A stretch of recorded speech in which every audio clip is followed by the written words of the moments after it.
Às vezes, o mal não precisa bater à porta. Ele entra sem pedir licença. Invade o lar, consome a paz, distorce a realidade. E o mais assustador é quando ele escolhe se manifestar através de uma criança. Essa é a história do caso mais perturbador da história paranormal britânica. O caso que congelou a Inglaterra e arrastou o mundo para dentro de um pesadelo sem explicação. O nome dele é simples, mas ecoa como um grito em uma casa vazia. Enfield. Um lugar comum, até que, em uma noite qualquer, o impossível aconteceu. E nunca mais foi embora. Tudo começou no subúrbio de Enfield, norte de Londres. O ano era 1977. A Inglaterra ainda vivia às sombras do pós-guerra, com bairros operários, famílias humildes e uma rotina pacata, até demais.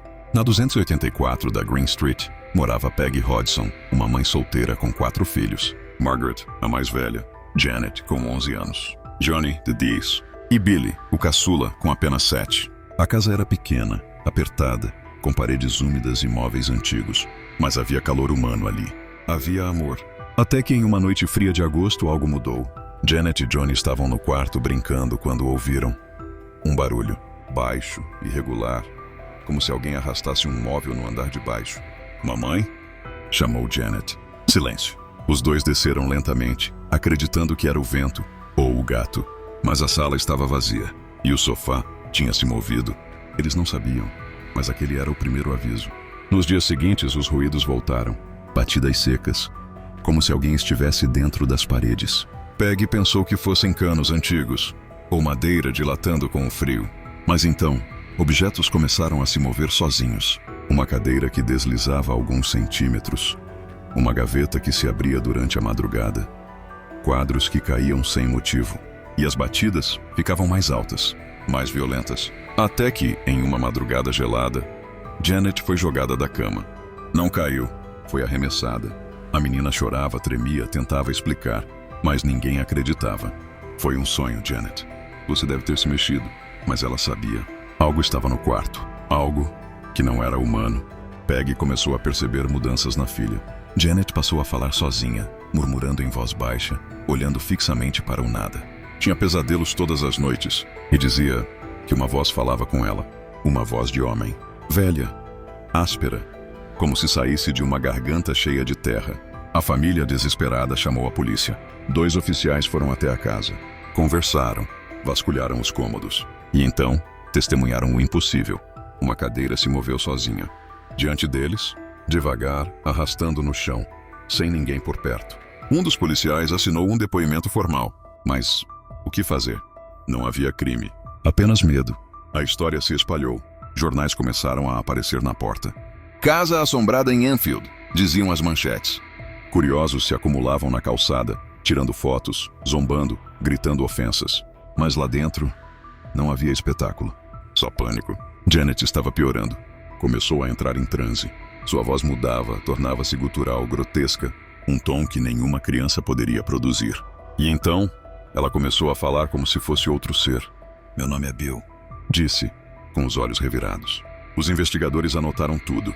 Segundo ela, aquele Bill era um homem que morara ali e morrera na poltrona da sala. A mãe de Janet nunca tinha ouvido aquele nome, nem sabia que alguém havia falecido ali, mas os registros confirmaram. Bill Wilkins, idoso, cego de um olho, sofreu uma hemorragia cerebral e faleceu, exatamente onde Janet dizia. Era real. O nome, o histórico, a morte. Mas como? Ela sabia. Pesquisadores paranormais foram chamados, entre eles Maurice Gross e Guy Leon Playfair, membros da Sociedade de Pesquisas Psíquicas. Eles montaram câmeras, gravadores, sensores. Ficaram semanas observando, anotando, e ouviram coisas que jamais esqueceriam. Batidas, vozes, sussurros. A voz, aquela voz profunda, começou a se manifestar em gravações. Mesmo quando Janet estava com a boca fechada, eles tentaram todas as formas de encontrar uma explicação. Mas não havia truques, não havia fios, nem alto-falantes escondidos. Era real, ou parecia real demais. A imprensa mergulhou no caso. Alguns chamavam de farsa. Diziam que Janet era uma criança criativa, que tudo era encenação. Mas ela estava sendo vigiada 24 horas por dia. E mesmo assim, as manifestações continuavam. Ela era vista levitando, arremessada por forças invisíveis. Às vezes, surgia com hematomas, arranhões, olhos vermelhos, como se tivesse sido atacada por algo que ninguém conseguia ver. A família começou a definhar. Ninguém dormia. Ninguém comia. Margaret dizia ver sombras na escada. Billy passou a dormir com a cabeça coberta. Johnny parou de falar. E então, vieram os ataques noturnos. Portas que batiam violentamente. Janelas que se estilhaçavam. Luzes que piscavam, antes de apagarem para sempre. E Janet começou a desaparecer do quarto durante a noite. Era encontrada horas depois, dormindo no armário. Ou no andar de baixo, tremendo no escuro. Disse que ele a levava, que a puxava para longe, que falava com ela, dentro da mente. Os investigadores estavam exaustos, confusos e cada vez mais assustados. A ciência não explicava. A religião hesitava. E Janet parecia estar se transformando. Foi então que veio o momento mais controverso. Um experimento. Os investigadores decidiram provocar a entidade. Fizeram perguntas diretas. Pediram que se manifestasse. E a voz respondeu, com frases desconexas, com xingamentos, com ameaças. Uma voz que não vinha do peito da menina, mas de algum lugar mais profundo. Como se outra coisa estivesse falando através dela. A gravação circulou o mundo. E até hoje, ninguém conseguiu provar que era falsa. Mas algo ainda mais perturbador estava prestes a acontecer. Uma noite, Janet entrou em um estado de transe mais profundo que todos os anteriores. Seu corpo inteiro tremia. Ela gritava, com uma voz que não era dela, e disse que não estava sozinha. Disse que havia outras vozes, outras presenças, e que estavam todas ali, assistindo, esperando, querendo algo. O que começou como ruídos se transformou em um inferno doméstico. Uma criança de 11 anos tornou-se o canal de algo inexplicável. Mas o que exatamente habitava aquela casa? Era mesmo o espírito de um velho homem morto? Ou havia algo muito pior por trás daquela voz? E o que foi descoberto, ou enterrado, no silêncio? Na última vez, você ouviu a voz que dizia não estar sozinha. Aquela noite ficou marcada para sempre na mente dos que estavam ali. A menina de 11 anos, com o rosto tomado pelo vazio, dizia que havia múltiplas presenças na casa, que todas falavam, mas não com palavras humanas, e que apenas ela ouvia com clareza. Ela era a porta, o condutor, ou talvez a vítima. Maurice Grossi, o principal investigador do caso, tentava manter o ceticismo, mas após meses dentro daquela casa, ele já não sabia mais no que acreditava. As câmeras filmavam móveis se movendo, sem toque humano. As gravações captavam ruídos que vinham de lugar nenhum. As vozes eram cada vez mais fortes, mais agressivas, mais complexas. Não era mais apenas Bill. Agora, Janet mencionava nomes que ninguém conhecia, entidades que falavam outras línguas, com sotaques diferentes. Algumas vezes, simultaneamente. As fitas de áudio eram revisadas dezenas de vezes. Especialistas em fonética, em acústica, em medicina, todos tentavam encontrar explicações, mas tudo o que encontravam era medo. A voz de Bill falava sobre sua morte, sobre a poltrona onde ele caiu, sobre o tempo em que ficou cego. Detalhes que só a família verdadeira poderia saber. Ou alguém que estivesse lá. Janet, segundo os médicos, não tinha acesso àquelas informações. Não lia jornais, não visitava arquivos. Era apenas uma criança, comum. Mas ao mesmo tempo, não era mais ela. Guy Lyon Playfair, coautor da investigação, tentou explorar esse lado mais sombrio. Aplicou testes. Questionou Janet. Desafiou a entidade. E a resposta foi imediata. Objetos começaram a voar pela casa.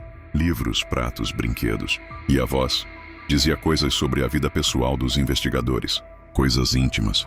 Detalhes que não haviam sido ditos a ninguém. Estavam sendo observados. Ou pior, invadidos. Enquanto isso, a mídia explorava o caso até o esgotamento. A BBC tentou filmar um especial dentro da casa. Mas durante as gravações, os equipamentos falharam. Fitas apagadas. Câmeras que travavam. Microfones que captavam apenas estática. E quando conseguiram registrar algo, era um ruído seco. Uma respiração pesada. E ao fundo, uma gargalhada, abafada e cruel. As fitas foram arquivadas. Mas a dúvida crescia. Seria tudo real?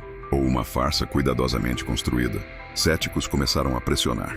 Acusaram Janet de manipular a situação. Disseram que ela usava ventriloquismo para simular as vozes, que ela fingia levitar, saltando da cama. Mas nenhum deles passou uma noite naquela casa. Nenhum deles viu os hematomas ou ouviu a voz. Mesmo sob vigilância constante, os fenômenos persistiam. Mesmo amarrada à cama, com câmeras em todos os ângulos, Janet falava, e ninguém conseguia explicar como. O caso se arrastava. Meses de registros, pilhas de relatórios, centenas de horas em fita. Mas a família estava se desfazendo. Johnny adoeceu. Billy parou de falar por semanas. Margaret chorava todas as noites. Peggy já não comia. E Janet começou a se perder completamente. Era como se sua mente estivesse sendo empurrada para fora. Dava risadas histéricas. Ficava horas encarando o teto. Dizia que eles a observavam até no banho, que cochichavam atrás das paredes e que um dia iriam levá-la de vez. A igreja foi consultada. Padres visitaram a casa. Realizaram bênçãos, exorcismos preliminares, mas disseram que não havia infestação demoníaca, que era um caso de perturbação espiritual leve. Nada foi resolvido. As vozes continuavam, as manifestações também. O público começou a se dividir. Alguns viam Janet como uma vítima, uma mártir do inexplicável. Outros diziam que ela era uma atriz mirim, mas havia algo que nenhum cético conseguia refutar. As gravações, as fitas de áudio ainda existem. E até hoje, especialistas não conseguiram reproduzir aquelas vozes usando apenas o aparelho vocal de uma criança. Foram feitas comparações com dubladores, ilusionistas, médicos forenses. Ninguém conseguiu replicar com fidelidade. Então, veio o silêncio. Depois de quase 2 anos de manifestações, a atividade começou a diminuir. Sem explicação, sem ritual, sem encerramento. Como se a casa tivesse se saciado. Janet foi internada em uma clínica psiquiátrica por um breve período.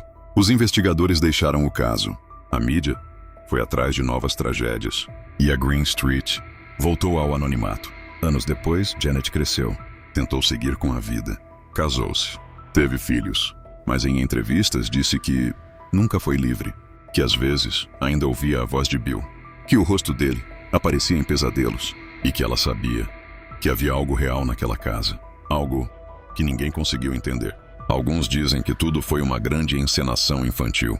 Outros acreditam que Janet foi manipulada, usada por forças invisíveis. Mas a verdade, ninguém sabe ao certo. O que ficou foi o terror e a voz. Aquela voz, profunda, lenta, que saía de dentro de uma criança e que parecia vir de um lugar muito mais antigo que a própria casa. Algumas fitas ainda podem ser ouvidas. Se você tiver coragem, procure, ouça e depois me diga. Você ainda acha que tudo foi invenção?